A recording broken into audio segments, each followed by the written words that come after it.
Day, William Scott. An habitual criminal and three-time escapee from the Michigan State Prison at Jackson, by autumn 1986, at age 35, Day was serving a 7-year term for attempted rape and prison escape. Transferred from Jackson to Ypsilanti Center for Forensic Psychiatry in November, Day befriended Thomas Fortunato, a prison guard with 14 years of service and a perfect record on the job. A short time later, Day asked Fortunato to assist him in escaping from the penitentiary. The guard, for reasons still unclear, agreed.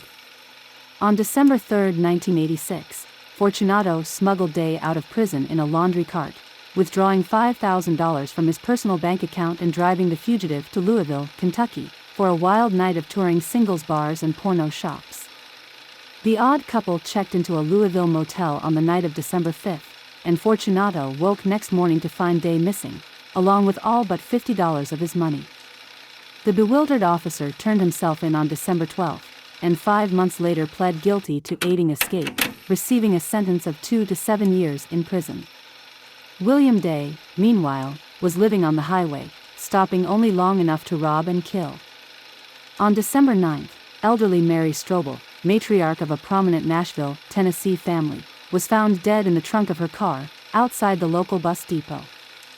She had been strangled, with her throat slit for good measure.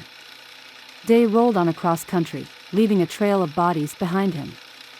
On December 23, Robert Arzabalo Alcocer, a Mexican national, was beaten to death near the bus station in Tucson, Arizona. 10 days later, in Marianna, Florida, 55-year-old Evans Johnson was killed in his jewelry store, his throat cut from ear to ear. Fort Stockton, Texas, was the scene of mayhem on January 6, with tavern owner Billy Taylor murdered north of town. She was stabbed in the back, one side of her skull crushed by heavy blows. On January 12, 1987, Day was stopped for speeding near Van Horn, Texas. Driving a pickup truck registered to Stanley Robertson, of nearby Valentine, the fugitive carried Robertson's ID but gave his name as Thomas Wilkins, of Portland, Oregon.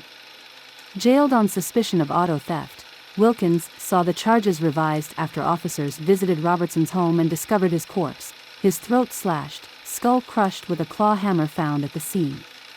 Confronted with the evidence, Day finally confessed his true identity, regaling officers with a recital of his crimes and tacking on a murder in New Orleans, for a final score of 6 dead in as many weeks. Formally charged with Robertson's murder on January 14, Day was held in lieu of $200,000 bond. 8 days later, he was formally indicted in the Taylor case, while Nashville officers reported that a speeding ticket, written on December 9, linked Day with victim Mary Strobel. Physical evidence and eyewitness testimony also confirmed Day's connection with the murders in Arizona and Florida, while investigation continues in New Orleans.